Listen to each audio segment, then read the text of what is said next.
Alrighty, guys. It is 3:30 this Friday, February 7th. And all right, so we're not getting any buying interest, at least at this point. I guess this tariff talk is still not creating any bargain hunting buy rally, but we're still grinding to the downside. In the last update, we talked about, or I talked about, the potential for a grind to the upside. I was looking at buying a pullback. We got a nice pullback into that 2 o'clock hour, and actually pretty darn good trade location. I got in one long trade, had repaired it once, and I got shaken out of that trade. And not a huge, like, made my stop just a tad bit bigger than I needed to be because it was right here. It's okay. Let me show you here there you go. So you have these rotations back here from before. So I had my stop kind of outside that rotation, but then they hit it and that was it. So then they kept grinding it lower. So it just tells you that when you're wrong, get out of it. If they retrace it right back up again, well, that sucked, but it's you never know what's going to happen. So the uh, the uh, the trade I was trying was basically a little pullback here and then a little grind to the upside, but it looks like they're still in a not a great mood and trying to take it lower. So I took one more trade here after they ran the stops a couple of times to start trading higher, and at that point it was going higher. And then I noticed I got out of it myself because I saw Nasdaq start tanking. It's like, okay, so I'm just going to get out of it. They took it a little bit higher and then they hammered it, so it wouldn't have worked anyway.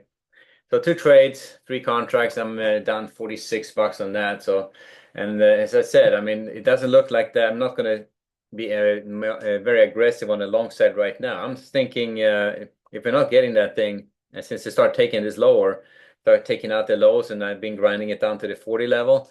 I'm thinking that they can potentially lean into this going into the close. I'm not going to be super aggressive on the long side at this point. If anything, I'm almost thinking about the short trade, but it's I mean, right here at the lower edge. So I guess getting short right into support is not a great trade location scenario. So I'm watching it. We'll see.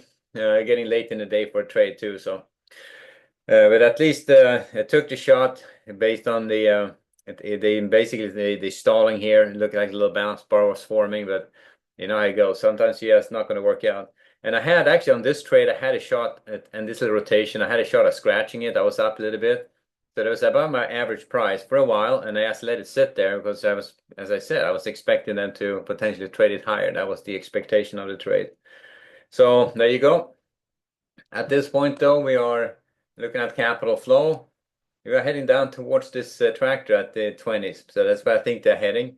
And I'm not seeing that buying interest I want to see late in the session for this to start really heading higher. So chances are we may see a move down here to that 20 level. We are down here at this between the 15, the 6,015s and the 40, this support area. So we're starting to getting into that area right now. So technically, there could be a long trade setting up for a move to the upside. I'm just not kind of feeling it right now, given the tariff talk, which came out in the afternoon and causing a little bit of hullabaloo. So this action right here, if you notice that this big move going into the London close, this was all about this tariff talk, potentially reciprocal tariffs coming on, and that's kind of they kind of been hanging with us all afternoon. So this little retracement back up against the Tablet, that's the one I was looking at.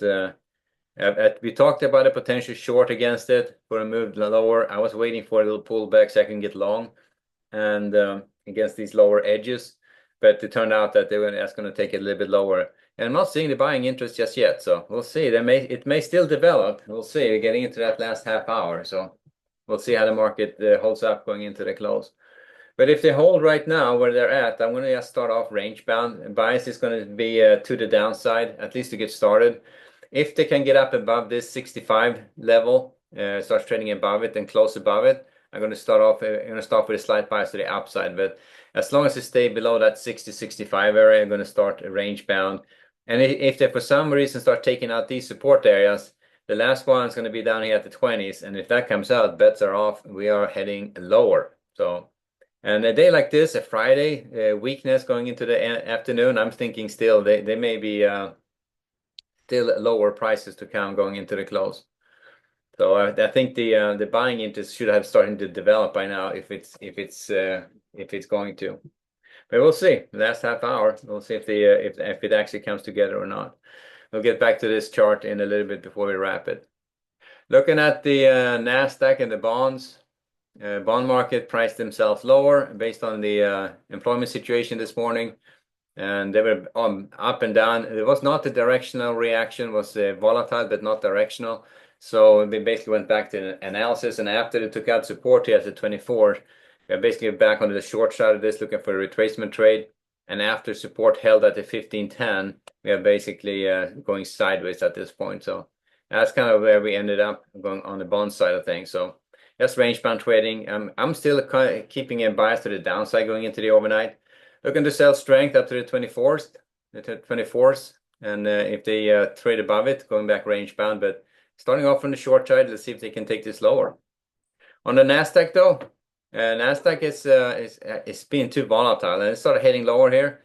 I didn't know, no fake out on that side. There was no real attempt to help on a long trade on this one, and they've been grinding this to the downside. So I'm still thinking short side. I'm still thinking that we may be a short against this tablet here at the 600s could develop, set up. If it starts taking out this tablet at 600 and starts trading above it, and for the ES, that value is 52. So we'll see. We could have potentially have a little bargain hunt starting at the going into the close. But as I said, when you have tariff threats going on over the weekend, and the market just not in a buying mood, I guess. So I'm thinking still, I would be looking for a short setup right now on this one. If you do that, tight stop. You don't need to be making that trade big. If they start trading back up again, then just get out of it. And if you're right, you'll be smiling. So just had to trade those with a bit of. So a good trade location allows you to have tight stops. A shitty trade location gives you big stops, and it's no fun. So if, for instance, if you try to buy the high here right now, it's heading high, I'm going to buy this thing. Literally, you had to have your stop down here at the 560s for it to be kind of on the safe side. So you have a huge stop in there. If you get short up here for a move to the downside, you can have your stop right outside of that thing. That's a lot tighter because if it starts trading higher, you're just flat out wrong on it. So we'll see if that's going to turn into something or not. But I'm thinking short side of the market on the ES and Nasdaq right now, at least going into the close. I mean, I'm not seeing that buying interest, but who knows? It could develop. It could develop. Oil and gold. So gold just holding in the range. They were on back and forth as well this morning on the news. They could not take out the 75s and the 70s. So basically stay on the long side. They ran it pretty good to the upside though, and then they just absolutely reversed it right back down again. So right now they're trading around the 85, 86s, and it's been sideways there. So I'm going to start off range bound biases to the upside. If they take out these lower areas, the 76 and the 71s, I'm going to look for a rotation back to the 2850s. But at this point, looking to buy against the 81s, the 76s, and the 70s for rotations back up again. And not going to be super aggressive on a short trade on gold. On oil, that's not much to say about it. That's been range bound, so no action at all on gold today, or so on oil today. Has been a sideways sloppy kind of a day, so not much to say about it. If you faded these edges, you would have been in a reasonable spot. But a tight range like this on oil is really difficult because it usually moves a lot more, so it kind of takes you by surprise. So I haven't even looked at it on trying to trade oil today. So starting off range bound is still a bias to the downside going into the overnight on the Monday. All right, let's back to the ES and let's see what that looks like. Yeah, there you have it. Look at that. Short against the tablet, 652. Right now you're at break even. And if you had your stop, should have been outside this rotation at 54, 58 at the worst.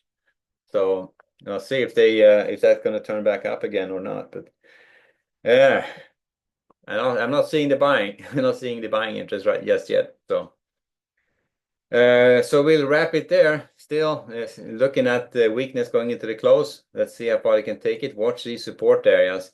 If they start knocking out that 20 at the very low end of this, that's going to be a bad overnight. But it's at this point we're running into pretty good area of support. But it doesn't look, I'm not seeing that bargain hunt rally at this point. So, and if you tried a short trade against the tablet up here, that would have been the first time would have been a potential shakeout trade because you got in short and they ran you lower, uh, probably to break even. Then they just shook you out of that. And if you had that, if you're waiting for that third failure test, you had a little bit, you had to be pretty quick on that one. But when that started heading lower, I mean, you had a shot at chasing it too for a little bit, but not too much, you know. So far, just one trade on the ES, or two trades on the ES. One attempted to repair it once, and it still shook me out, and one which I just took myself out of. And notable that this, I had a shot at getting out of that trade, which I didn't take. I was waiting for them to actually start a little bit of buying, because you see right here at that support area. So at this point, if it's going to hold, it's going to hold. So let's give it a little bit of room to work, and if it doesn't work, then you're just out of it. So down 46 on the ES, and that's about it for me today. So we will wrap it there, and I'll see you guys bright and early on Monday, and we'll go at this again. Alrighty, guys, you have a good weekend, and I'll see you back on Monday.